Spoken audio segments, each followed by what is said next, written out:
Howdy y'all, Galator here. So today we're going to be reading the Twin Empires, and I've kind of made a mistake. My goal was to read all of these books in chronological order, but I kind of messed up, and this book actually takes place before the Kaldori in the Well of Eternity. So for that reason, I'm going to call this episode 4.5. I'm going to be reading this book from Tanaris in the Gadgetson Inn.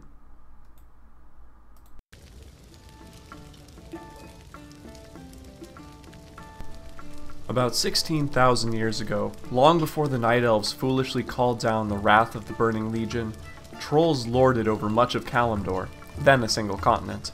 There were twin troll empires, the Gurubashi Empire of the southeastern jungles, and the Amani Empire of the middle forestlands.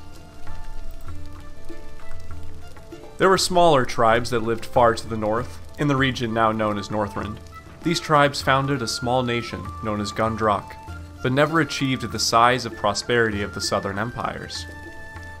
The Gurubashi and Amani empires had little love for one another, but rarely warred against each other at the time. Their greatest common enemy was a third empire, the civilization of Akir. The Akir were intelligent insectoids who ruled the lands of the far west. These clever insectoids were greatly expansionistic and incredibly evil. The Akir were obsessed with eradicating all non-insect life from the fields of Kalimdor.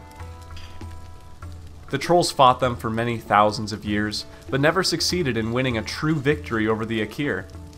Eventually, due to the trolls' persistence, the Akiri Empire split in half as its citizens fled to separate colonies in the far northern and southern regions of the continent. Two Akiri city-states emerged, Ejul Narub in the northern wastes, and Ankaraj in the southern desert. Though the trolls suspected that there were other Akiri colonies beneath Kalimdor, their existence was never verified. With the insectoids driven into exile, the twin troll empires returned to business as usual. Despite their great victory, neither civilization expanded much farther than their original boundaries. However, ancient texts speak of a small faction of trolls that broke off from the Amani Empire and founded their own colony in the heart of the Dark Continent. There, these brave pioneers discovered the cosmic Well of Eternity, which transformed them into beings of immense power. Some legends suggest that these adventurous trolls were the first Night Elves, though this theory has never been proven.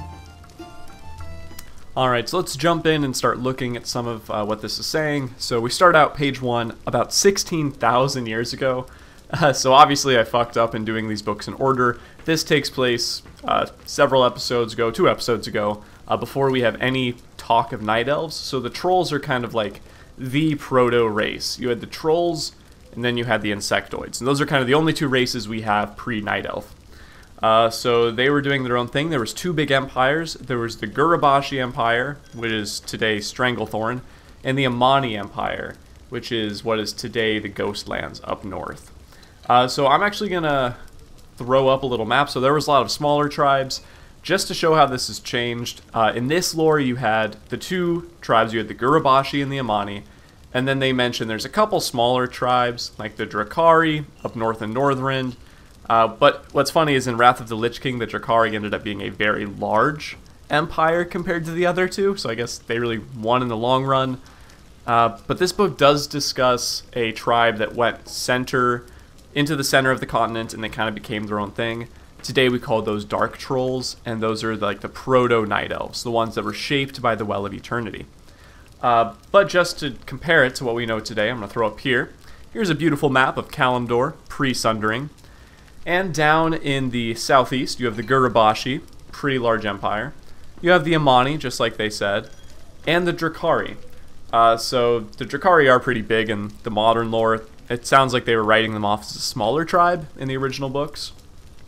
Now, we have the Dark Trolls, which we'll get to, they mention it, but they don't mention the Zandalar. So the Zandalar, for some reason, aren't mentioned in this book, which is interesting, even though they are actually in Classic WoW. There are some Zandalar characters on the little island west of Stranglethorn that give you quests to go into Zul'Gurub. But if I'm talking completely out of my ass and this is just wrong, comment below and be like, you're incorrect. There were no Zandalari NPCs. I don't know. I seem to remember there were, but I don't really feel like researching it.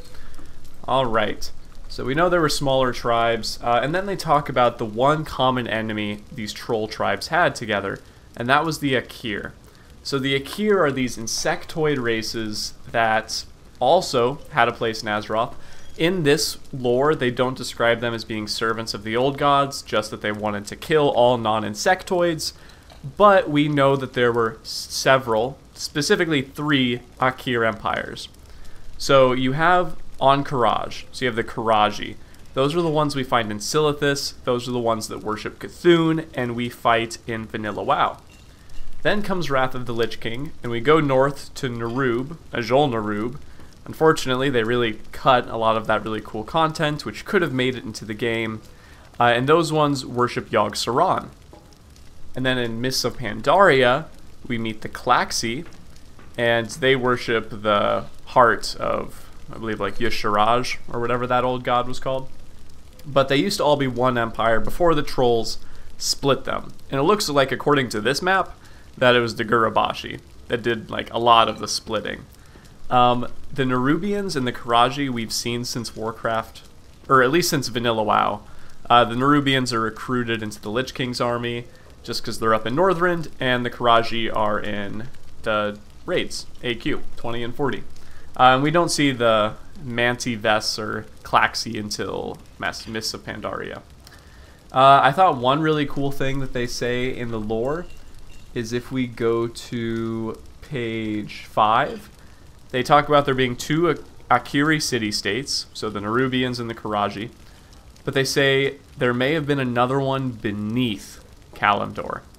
So this is what kind of sparked that fan fiction, or that really almost conspiracy theory that one of the upcoming expansions for WoW was going to be the underground or the underneath. I forget what they thought it would be called, but it had to do with like an underground world.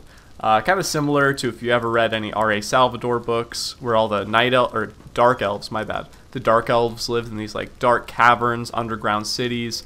This is where this underground race of Nerubian-like ones would live. So I don't know. This is pretty cool that this put that little seed of doubt in people that maybe we would have an expansion underground. But yeah, there's actually not that much else. This just kind of sets the tone, sets up the idea that dark trolls eventually became night elves, but trolls were really the OG race. It leaves out the Zandalar, and in the modern lore, the Zandalar are like the progenitors to all of the troll races. You had the Zandalar, the most ancient, and then it split off into the Gurabashi, Amani, Drakari, Dark Trolls. One thing I'm curious, and if you know the answer, please leave it down in the comments. What the fuck are Frost Trolls?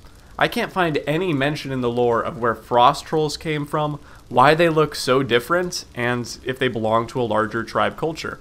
I guess this also leaves out the Faraki, but this could just be a really small empire that lives in the deserts of Tanaris. But yeah, I don't know. I'm done speculating. This is a cool book. I like when they like set up the different races and how they're related to one another. And yeah, let me know if you're interested in any other videos on trolls. So thank you for watching. Like and subscribe if you do. Watch the streams on Friday and Sunday. And until next time, au revoir.